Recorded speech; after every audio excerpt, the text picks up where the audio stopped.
sahabat DSK, balik lagi nih di YouTube channelnya DSK. Gimana nih kabarnya sahabat DSK yang ada di rumah? Pasti kalian penasaran banget kan, kira-kira di video kita kali ini kita bakal ngebahas apa lagi nih? Karena di episode sebelumnya kita udah sempat bahas sedikit tentang DSK. Nah, kali ini kita bakal mengulik lebih dalam tentang apa itu DSK. Kita bakal cerita tentang banyak seputar DSK, gimana DSK berkembang, lalu apa sih yang menginspirasi para pendiri DSK untuk mendirikan perusahaan konsultan pajak ini. Nah, kali ini kita bareng speaker kita, para pendiri DSK. Di sini ada Pak Nana dan juga ada Pak Ferry. Boleh nih Pak, memperkenalkan diri dulu ke sahabat DSK. Oke, Deski gitu ya, atau sahabat DSK. Perkenalkan, saya Suparna Wijaya, panggilannya Pak Nana gitu ya. Saya di DSK sebagai salah satu partner. Mungkin Pak Ferry. Ya, sahabat DSK, saya Ferry Irawan. Di DSK Global, saya sebagai direktur. Mungkin itu aja, singkat cukup ya. Oke, thank you banget Pak untuk perkenalannya. Sebelum kita ngobrol lebih jauh nih, gimana nih kabarnya Pak Nana sama Pak Ferry? Alhamdulillah, baik. Alhamdulillah baik dan tetap semangat. Oke, super ya. wah di sini kita udah semangat banget sahabat DSK yang di rumah yang nonton, jangan lupa semangat ya. Kesibukannya akhir-akhir ini ngapain aja nih Pak?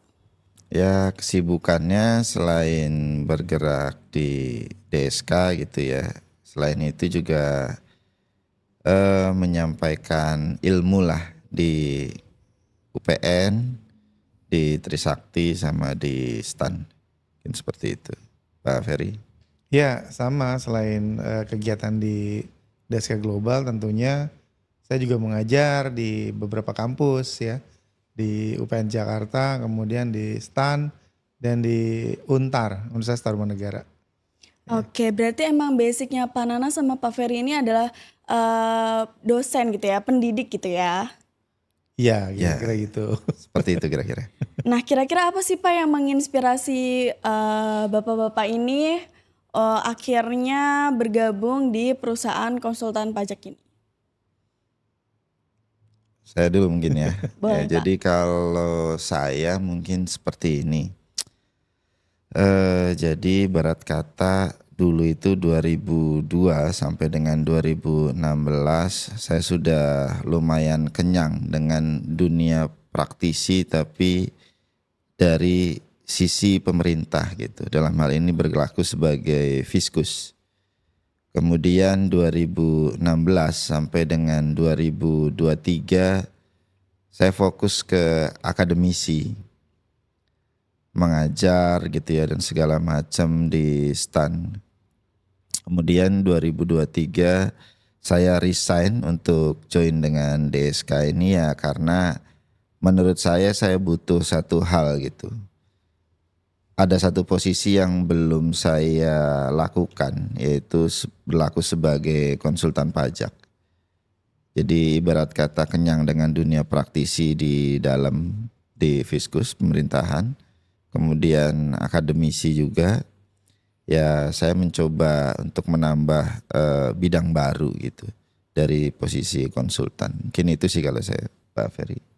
Ya, hampir sama sebetulnya. Cuma kalau kita kan melihat bahwa untuk membangun negara ini melalui pajak kan kita bisa berada atau berperan dari berbagai perspektif ya.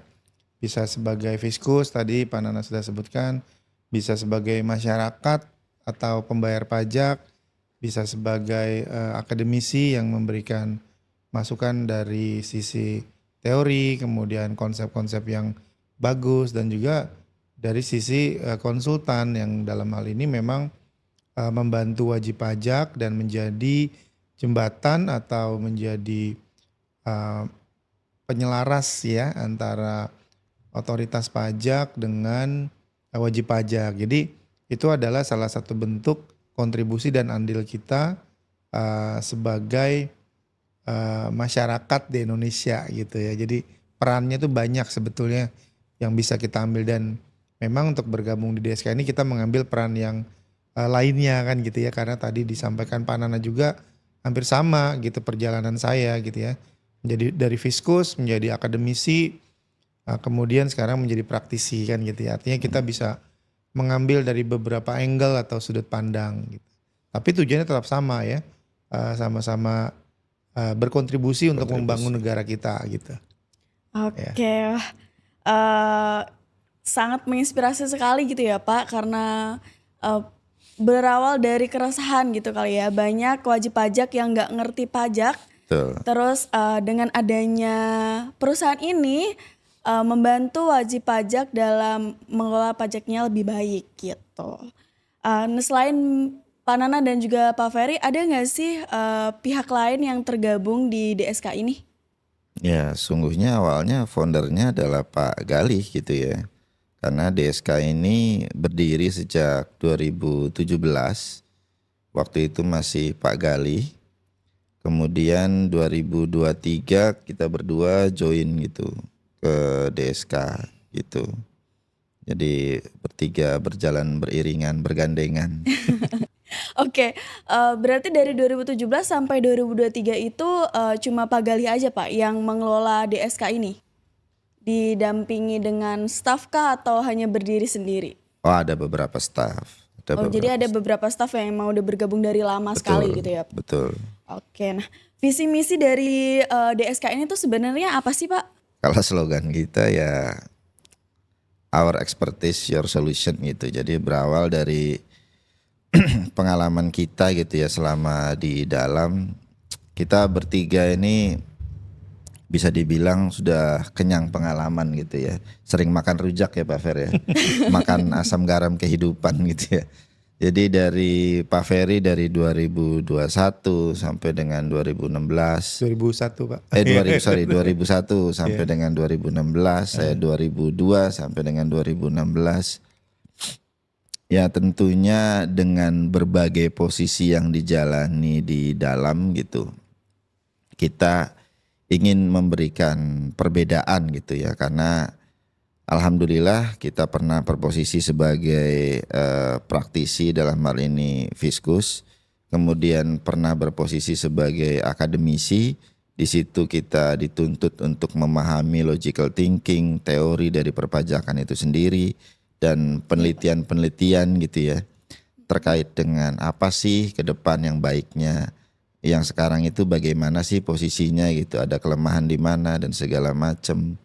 Jadi ketika kita berkecimpung gitu ya, berkiprah di dunia konsultan ini, alhamdulillah kita bisa menawarkan sesuatu yang lengkap gitu ya. Baik dari sisi pengalaman, kemudian keilmuan gitu ya. Ya mungkin seperti itu sih kalau kita. Kalau Pak Ferry mungkin bisa menambahkan Pak. Iya, artinya tadi visi dan misi kita ini tentu yang pertama kan membantu ya, membantu pemerintah dalam rangka mengumpulkan penerimaan negara melalui pajak. Jadi kita menjembatani wajib pajak yang mungkin memiliki pengetahuan, atau mungkin pengetahuannya ada tapi waktunya terbatas ya, atau punya waktu, punya pengetahuan tapi mungkin lebih ingin ditangani secara profesional gitu ya. Dan yang misi yang kami jalan pun sama sebetulnya. Jadi misi kita itu sebetulnya adalah membantu perusahaan ya atau klien untuk mengembangkan bisnis mereka. Jadi klien atau perusahaan cukup fokus dengan bisnisnya, untuk yang lain-lain supportingnya kita yang mengurus ya, mulai dari pajaknya, kemudian penyusunan laporan keuangan gitu ya, sampai dengan sengketa jika memang ada sengketa ya. Jadi itu visi misinya mungkin sebagai tambahannya. Oke, berarti sebenarnya wajib pajak tuh nggak perlu khawatir lagi untuk mengurus pajak atau kayak bingung ngurus pajak gimana, karena udah ada DSK gitu ya Pak ya. Banyak perusahaan-perusahaan konsultan pajak di luar sana yang bisa membantu mereka untuk mengatur pajak mereka gitu ya. Ya. Untuk misi kedepannya nih Pak, DSK tuh pengen dikenal sebagai perusahaan konsultan pajak yang seperti apa sih? Kita memang ke depan ingin mengembangkan berbagai hal gitu ya. Jadi selain fokus terhadap bisnis yang ada, kemudian kita juga pengen mengembangkan karena ada beberapa yang menurut kami pemainnya atau ceruknya masih sedikit ya Pak, untuk kita bisa bermain ke arah sana gitu ya. Ya antara lain misalkan begini, konsultan pajak yang mempunyai keahlian di dalam penanganan sengketa pidana pajak mungkin masih sedikit ya. Kalau bisa di searching tuh ya mungkin ketemunya itu lagi. Di mana berdasarkan tadi pengalaman kami gitu ya, kemudian kita juga selaku akademisi juga kita bisa memberikan suatu hal yang berbeda ketika nanti misalkan menganalisis suatu sengketa gitu ya dan segalanya dan dan hal yang lainnya. Jadi kita pengen selain fokus di bisnis kita yang ada sekarang, itu juga pengen jauh lebih depan juga mengembangkan hal yang baru lagi gitu. Jadi seperti tadi contohnya adalah antara lain pidana pajak. Kita juga sedang mengembangkan juga divisi audit juga ya Pak Fer ya. Jadi mungkin seperti itu kalau Pak Ferry menambahkan. Iya, artinya visi kita sebenarnya menyesuaikan atau visi kita ke depan menyesuaikan dengan tentunya perkembangan bisnis ya Mbak Windy, kemudian juga kebijakan pemerintah ya, dan tentu saja dari gap yang muncul nanti gitu ya, ceruk itu yang akan kita ambil, misalnya tadi kira-kira jasa apa yang dibutuhkan oleh masyarakat gitu ya, tentu yang terkait dengan jasa keuangan dan manajemen ya. Jadi sepanjang itu jasa keuangan dan manajemen termasuk di dalamnya pajak, audit dan sebagainya itu kita provide. Nah dengan tentu saja membawa value dari DSK Global yang sifatnya solutif tadi, yang dengan expertise yang kami miliki kita ingin menjadi bagian dari solusi masyarakat, dalam hal ini klien-klien kita ke depannya gitu Mbak. Kayak ngomongin peluang tadi ya Pak. Ya. Ada nggak sih tantangan yang perusahaan hadapi dalam Oh ini maksudnya DSK Global dalam. kan tadi peluangnya masih kecil nih ya Pak. Iya. Oke, maksudnya mungkin gini ya. Jadi ketika berbisnis kan kita kan membantu perusahaan, ya kan? Bisnis DSK ini kan membantu perusahaan. Nah, gimana cara melihat peluangnya gitu kan? Tentu kan kita bukan hanya sekedar membantu menyelesaikan pajaknya, tapi bisnisnya pun bisa kita berikan solusi gitu ya. Misalnya ketika perusahaan mengalami kesulitan dalam berbisnis, nanti kita akan lihat tuh Mbak Windy. Jadi apa sih yang menjadi permasalahan? Apa memang si klien ini gitu ya, sepertinya mungkin nggak cocok nih gitu ya. Dia kodamnya bukan itu gitu ya, ibaratnya. Kodamnya bukan ular nih gitu ya, tapi harimau misalnya gitu ya. Jadi bisnisnya mungkin yang cocok di sini, atau cara berbisnisnya itu juga kita memberikan advice sebetulnya. Jadi tantangan-tantangan yang dihadapi oleh klien gitu ya, itu kita juga terlibat untuk menyelesaikannya. Nah kalau dari sisi tantangan DSK sendiri ke depannya, saya kira kan memang perkembangan jumlah konsultan pajak banyak, tapi memang masih berfokus di Jabodetabek mungkin ya, atau Pulau Jawa lah kalau secara umum. Nah ini mungkin ke depannya juga kalau nanti perkembangan perekonomian atau bisnis Indonesia arahnya mungkin ke arah IKN misalnya gitu ya, ke Pulau Kalimantan, nah itu tidak menutup kemungkinan gitu. Kita juga akan melebarkan sayap atau mencoba untuk bergerak ke arah sana gitu. Mungkin itu Mbak Windy. Ya. Oke Pak, nah untuk di DSK sendiri ada layanan apa aja nih Pak yang bisa diberikan kepada masyarakat atau wajib pajak sendiri? Mungkin layanan yang utama kan memang kita di pajak ya. Jadi pajak itu mulai dari compliance, pelaporan pajak yang rutin ya, bulanan atau masa, tahunan, kemudian penyelesaian sengketa, kemudian kita juga ada transfer pricing gitu ya. Kemudian tadi ada jasa business advisory, ada jasa penyusunan laporan sustainability gitu ya. ada jasa audit gitu ya. Bahkan auditnya juga selain audit keuangan kita juga memberikan jasa audit investigasi atau akuntansi forensik gitu ya. Yang itu semuanya memang sangat erat kaitannya dengan bisnis dari perusahaan. Dan yang kita tangani bukan hanya lokal loh Mbak Windy. Kita juga menangani klien yang perusahaan multinasional. Bahkan sebagian besar perusahaan multinasional sebetulnya. Malah jarang yang perusahaan lokal. Kebanyakan dari kami adalah perusahaan multinasional ya.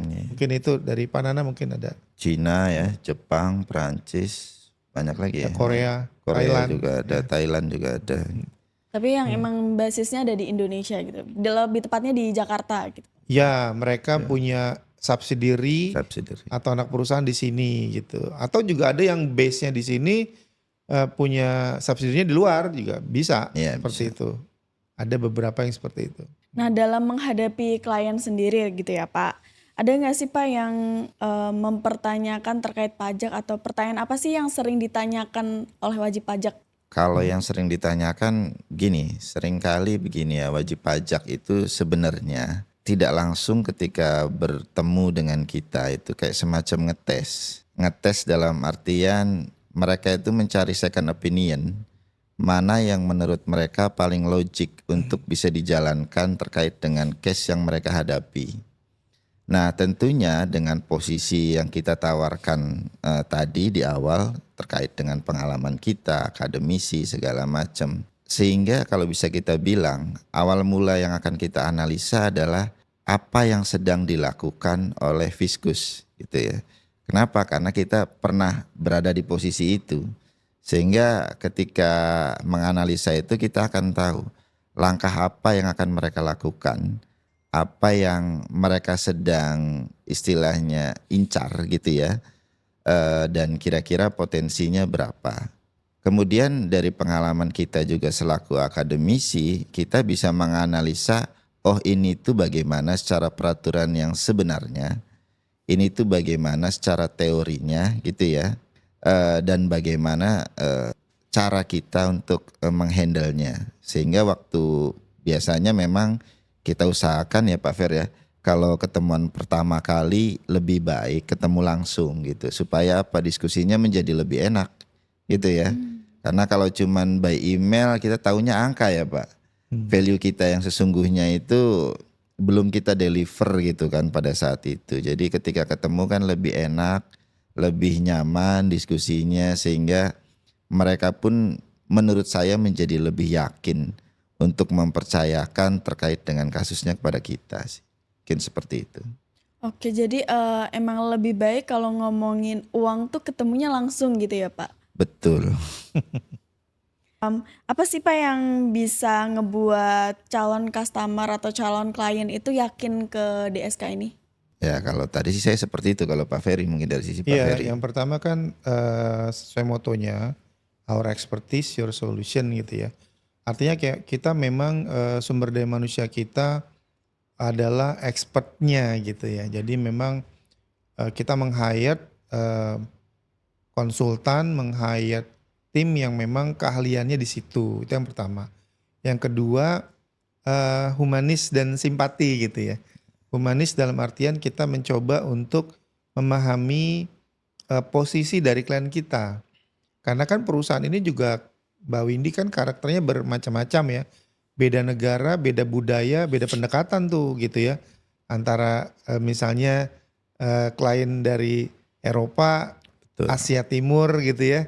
Atau Indonesia, itu kan beda tuh karakternya. Nah kita mencoba pendekatannya humanis gitu ya. Dalam artian menyesuaikan dengan karakter masing-masing. Sehingga ketika berkomunikasi klien lebih nyaman gitu ya. Lebih nyaman dalam artian tidak kaku gitu. Kita menyesuaikan dengan corporate culture yang dibawa oleh masing-masing klien. Jadi mungkin itu yang menjadikan alhamdulillah kayak kita memang jumlah klien itu bertambah terus nih gitu ya. Dari waktu ke waktu gitu ya. Dari kalau dibandingkan dari 2017 mungkin naiknya signifikan karena kita berusaha memberikan pelayanan yang terbaik melalui expertise yang kita miliki, dan yang kedua tadi melalui service delivery, layanan prima kan gitu ya. dengan pendekatan humanis, simpati seperti itu. Oke Pak. Nah untuk waktu pengerjaannya sendiri nih Pak, di DSK tuh ada sistem kontrak kah? Atau biasanya kalau kita udah dealing dengan klien tuh kayak gimana sih Pak? Ya, jadi kalau beda-beda ya, kayak semacam compliance biasanya kita akan berkontrak 1 tahun ya Pak. Berkontrak 1 tahun, nanti kita akan tagihkan secara bulanan. Ada juga yang misalkan Tipidoc ya, berarti kita berkontraknya by project, ya kan, by project. Selesai ya nanti kita akan tawarkan hal yang baru lagi untuk tahun berikutnya. Istilahnya itu kan regular tapi by kontrak ya. Sedangkan kalau yang cash ya akan kita handle sampai dengan cashnya selesai. Contohnya misalkan cash pemeriksaan. Nah seringkali misalkan kita mengajukan kontraknya sampai dengan banding supaya paket gitu kan. Jadi ibarat kata ya kita akan mendeliver servisnya semaksimal mungkin. Cuman memang kalau kita agak bedanya adalah dengan konsultan lain. Kalau bisa selesai di level pemeriksaan, kenapa harus sampai banding gitu ya. Jadi itu yang mungkin kita memberikan perbedaan seperti itu supaya klien juga ibarat kata lebih puas gitu ya, lebih cepat penanganan sengketanya segala macam gitu. Mungkin seperti itu. Oke nih Pak, tadi kan sesuai dengan tagline DSK gitu ya. Para staff ataupun orang yang tergabung di DSK ini adalah orang yang mau udah expert di bidangnya. Nah, untuk karyawannya sendiri nih Pak, supaya calon klien kita yakin apa sih keunggulan dari karyawan-karyawan kita? Pak Ferry mungkin yang Iya. Jadi kalau secara hierarki kan ada partner ya, di kita ada partner Pak Galih dan Pak Nana, kemudian ada direktur, saya, kemudian ada manajer, ada supervisor atau project manager, kemudian di bawahnya ada senior dan ada junior atau associate gitu ya. Nah itu memang berjenjang Mbak Windy, dan kita setiap ada project, tadi projectnya kan karena kita divisinya atau layanannya bervariasi ya, ada bermacam-macam, jadi untuk masing-masing project ada penanggung jawabnya. Nah penanggung jawabnya ini kasuistik dengan melihat tingkat kesulitan atau kompleksitas dari permasalahan yang dihadapi. Kalau yang sifatnya reguler gitu ya, itu penanggung jawabnya cukup manajer Mbak Windy, manajer atau supervisor. Nanti dibantu oleh senior konsultan dan junior konsultan. Sementara kalau untuk levelnya yang kompleks, bahkan sampai sengketa, itu partner yang langsung turun, Pak Nana, Pak Gali, saya gitu ya. Jadi tergantung tingkat kompleksitas. Kadang beberapa kasus malah cuma, kadang Pak Nana sendiri gitu ya, atau Pak Gali sendiri gitu ya, atau saya sendiri gitu. Jadi tergantung kepada tingkat kompleksitas dan keinginan dari klien. Kadang-kadang gini, ada yang pokoknya saya mau finishing atau mau finalisasi kalau partnernya datang. Nah, ada yang mau dari gitu kan. Nah, baru gitu datang. Tapi kalau misalnya cukup di level manajer kita, karena manajer yang kita miliki juga sudah mumpuni ya gitu, sudah sangat mumpuni dari sisi technical skill maupun soft skill gitu ya. Tapi kan kadang-kadang klien maunya biar lebih yakin ya. Karena misalnya klien sendiri yang datang langsung direktur utamanya. Kalau direktur utama beliau nggak mau tuh kalau cuma manajer yang datang dari kita. Minimal partnernya satu gitu kan. Kalau ke semuanya malah ada yang semuanya harus datang gitu. Nah ini kita mengakomodir ya sepanjang memang dari sisi waktu pas gitu ya. Kadang-kadang kan kita ada beberapa engagement atau assignment yang mungkin waktunya bersamaan datang gitu ya. Sehingga mungkin nggak bisa bareng-bareng. Tapi sepanjang itu bisa untuk memberikan pelayanan yang terbaik, saya kira kita tidak masalah. Bahkan kita mengenal ini semacam apa ya, jokesnya lah gitu ya. Ya pokoknya jam berapapun, hari apapun kita siap gitu ya. Asal jangan pas lebaran aja gitu. Kalau lebaran di rumah makan ketupat lah gitu ya, kerja. Itu Mbak Windy kira-kira. Boleh nih Pak di-share ke sahabat DSK satu momen yang paling berkesan gitu ya. Mungkin boleh Pak Nana sendiri, boleh Pak Ferry sendiri. Yang ngebuat sahabat DSK atau calon klien kita nanti kalau nonton video ini makin yakin nih untuk bergabung di DSK ini. Momen yang momen ya. Saya kira mungkin momen tuh banyak ya Mbak Windy. mungkin kalau kita sebutin satu persatu bisa nanti sampai malam nih. Tapi yang paling saya memorable lah, yang paling memorable buat saya adalah ketika di awal klien itu tidak yakin dengan kita karena mungkin merasa konsultan semua sama dan kayaknya nggak bisa dia menyelesaikan masalah saya yang berat ini gitu ya. Tapi begitu kita yakinkan secara persisten gitu ya, komunikasikan dengan baik, akhirnya mereka percaya dan masalahnya terselesaikan. Nah itu memorable sekali buat kita dan itu menjadi tanda petik kepuasan batin gitu ya, di mana kita bisa membantu klien kita all out sampai selesai gitu. Nah itu mungkin memorable atau sangat berkesan dan itu ya banyak ya Pak Nan. Banyak sih. Mungkin hampir setiap case itu kita bisa membuat klien kita tersenyum, senang, ada win-win solution gitu ya, yang baik gitu kan. Karena moto kita juga selain tadi menjadi solusi, kita juga berangkat dari kepatuhan terhadap aturan, Mbak. Itu yang membedakan kita. Jadi kita Baik, Pak. berupaya untuk comply sama regulasi. Nah itu ya. Jadi ketika kita menyampaikan argumentasi atau jawaban semuanya berdasarkan peraturan perundang-undangan. Betul. Dan kita juga lengkap dengan referensi atau literatur ilmiah. Jadi bukan ego saya, bukan cuman sok-sok tahuan saya, tapi semuanya ada dasarnya. Nah itu mungkin yang menjadi salah satu keunggulan kita gitu.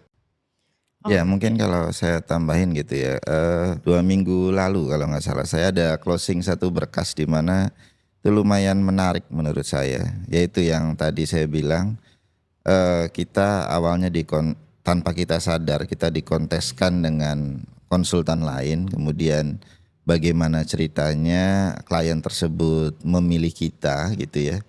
Dan ketika kita lakukan pembelaan gitu ya, pada ini levelnya masih pemeriksaan tapi kontrak kita adalah sampai banding gitu ya.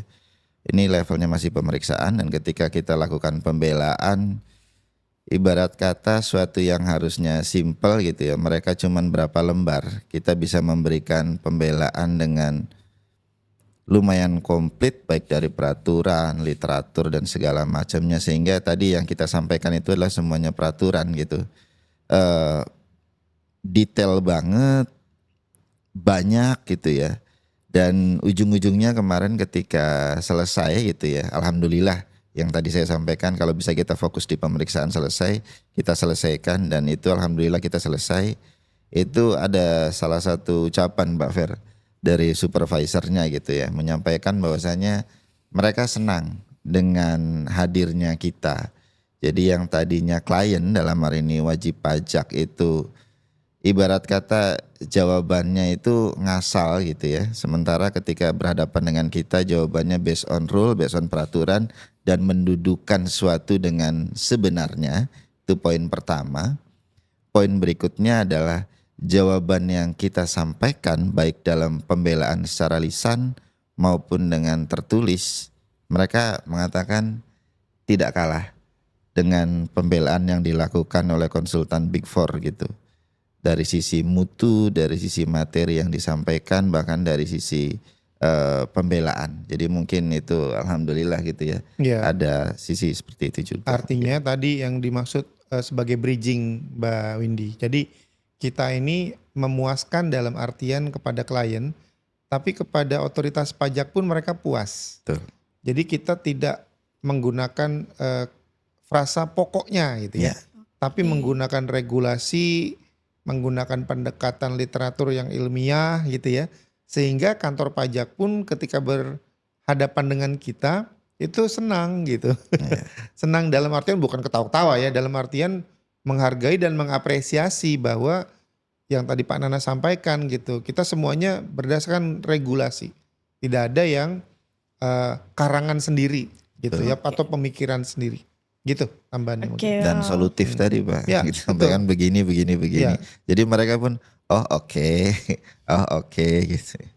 Oke, ini sangat menarik sekali ya Pak, menjadi sebuah keunggulan dari DSK sendiri karena kalau kita lihat dari berbagai sumber gitu ya, kadang tuh banyak wajib pajak yang ngerasa kayak malah merasa dirugikan oleh konsultan pajak gitu dan dengan yang Bapak jelaskan tadi membuktikan bahwa DSK ini bisa menjadi solusi tepat nih buat wajib pajak untuk memberikan kepercayaannya ke kita dalam mengurusi masalah pajak yang ada di perusahaan atau secara personal gitu ya Pak.